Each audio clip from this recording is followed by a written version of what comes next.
ಯಾವಾಗ ಹೆಚ್ಚು ಆಗಿದೆ? ಭಾರತೀಯ ಜನತಾ ಪಾರ್ಟಿ ಸರ್ಕಾರ ಬಂದ ಮೇಲೆ ಆಗಿರ್ತಕ್ಕಂಥದ್ದು. ಅವರು ಏನು ಹೇಳ್ತಾ ಇದ್ದಾರೆ ಅದರಲ್ಲಿ ಎಷ್ಟು ಸತ್ಯ ಇದೆ, ಎಷ್ಟು ಸುಳ್ಳಿದೆ ಅನ್ನೋದನ್ನು ಜನರ ಮುಂದೆ ಇಡೋ ಕೆಲಸ ನಾವು ಮಾಡ್ತೀವಿ. ಪ್ರತಿಭಟನೆ ಮಾಡೋಕ್ಕೆ ಹಕ್ಕಿದೆ, ದೇಶ ಒಡೆಯೋಕ್ಕೆ ಅಧಿಕಾರ ಇಲ್ಲ. ಪ್ರತಿಭಟನೆ ಮಾಡ್ಬೋದು, ಹಾಗಂತ ದೇಶ ಒಡೆಯೋಕ್ಕೆ ಅಧಿಕಾರ ಇದೆಯಾ?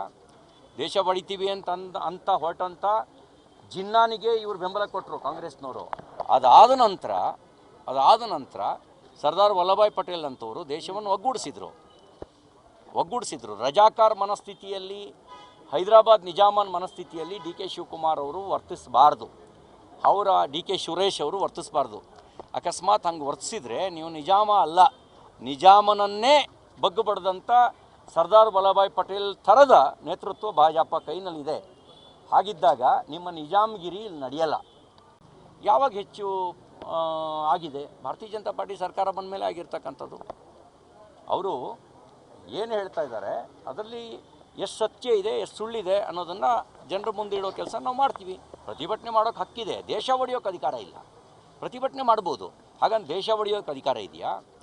ದೇಶ ಒಡಿತೀವಿ ಅಂತ ಹೊರಟಂಥ ಜಿನ್ನಾನಿಗೆ ಇವರು ಬೆಂಬಲ ಕೊಟ್ಟರು ಕಾಂಗ್ರೆಸ್ನವರು.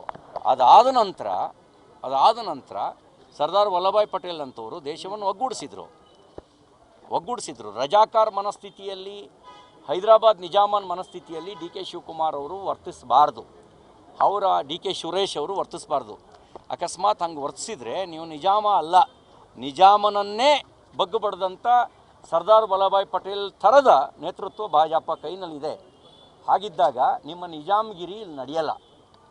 ಯಾವಾಗ ಹೆಚ್ಚು ಆಗಿದೆ? ಭಾರತೀಯ ಜನತಾ ಪಾರ್ಟಿ ಸರ್ಕಾರ ಬಂದ ಮೇಲೆ ಆಗಿರ್ತಕ್ಕಂಥದ್ದು. ಅವರು ಏನು ಹೇಳ್ತಾ ಇದ್ದಾರೆ ಅದರಲ್ಲಿ ಎಷ್ಟು ಸತ್ಯ ಇದೆ, ಎಷ್ಟು ಸುಳ್ಳಿದೆ ಅನ್ನೋದನ್ನು ಜನರ ಮುಂದೆ ಇಡೋ ಕೆಲಸ ನಾವು ಮಾಡ್ತೀವಿ. ಪ್ರತಿಭಟನೆ ಮಾಡೋಕ್ಕೆ ಹಕ್ಕಿದೆ, ದೇಶ ಒಡೆಯೋಕ್ಕೆ ಅಧಿಕಾರ ಇಲ್ಲ. ಪ್ರತಿಭಟನೆ ಮಾಡ್ಬೋದು, ಹಾಗಂತ ದೇಶ ಒಡೆಯೋಕ್ಕೆ ಅಧಿಕಾರ ಇದೆಯಾ? ದೇಶ ಒಡಿತೀವಿ ಅಂತ ಹೊರಟಂಥ ಜಿನ್ನಾನಿಗೆ ಇವರು ಬೆಂಬಲ ಕೊಟ್ಟರು ಕಾಂಗ್ರೆಸ್ನವರು. ಅದಾದ ನಂತರ ಸರ್ದಾರ್ ವಲ್ಲಭಾಯ್ ಪಟೇಲ್ ಅಂತವರು ದೇಶವನ್ನು ಒಗ್ಗೂಡಿಸಿದ್ರು. ರಜಾಕಾರ್ ಮನಸ್ಥಿತಿಯಲ್ಲಿ, ಹೈದರಾಬಾದ್ ನಿಜಾಮನ್ ಮನಸ್ಥಿತಿಯಲ್ಲಿ ಡಿ ಕೆ ಶಿವಕುಮಾರ್ ಅವರು ವರ್ತಿಸಬಾರ್ದು, ಡಿ ಕೆ ಸುರೇಶ್ ಅವರು ವರ್ತಿಸಬಾರ್ದು.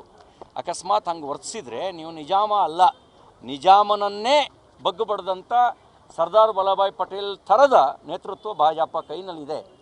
ಹಾಗಿದ್ದಾಗ ನಿಮ್ಮ ನಿಜಾಮಗಿರಿ ಇಲ್ಲಿ ನಡೆಯಲ್ಲ. ಯಾವಾಗ ಹೆಚ್ಚು ಆಗಿದೆ? ಭಾರತೀಯ ಜನತಾ ಪಾರ್ಟಿ ಸರ್ಕಾರ ಬಂದ ಮೇಲೆ ಆಗಿರ್ತಕ್ಕಂಥದ್ದು. ಅವರು ಏನು ಹೇಳ್ತಾ ಇದ್ದಾರೆ ಅದರಲ್ಲಿ ಎಷ್ಟು ಸತ್ಯ ಇದೆ, ಎಷ್ಟು ಸುಳ್ಳಿದೆ ಅನ್ನೋದನ್ನು ಜನರ ಮುಂದೆ ಇಡೋ ಕೆಲಸ ನಾವು ಮಾಡ್ತೀವಿ. ಪ್ರತಿಭಟನೆ ಮಾಡೋಕ್ಕೆ ಹಕ್ಕಿದೆ, ದೇಶ ಒಡೆಯೋಕ್ಕೆ ಅಧಿಕಾರ ಇಲ್ಲ. ಪ್ರತಿಭಟನೆ ಮಾಡ್ಬೋದು, ಹಾಗಂತ ದೇಶ ಒಡೆಯೋಕ್ಕೆ ಅಧಿಕಾರ ಇದೆಯಾ? ದೇಶ ಒಡಿತೀವಿ ಅಂತ ಹೊರಟಂಥ ಜಿನ್ನಾನಿಗೆ ಇವರು ಬೆಂಬಲ ಕೊಟ್ಟರು ಕಾಂಗ್ರೆಸ್ನವರು.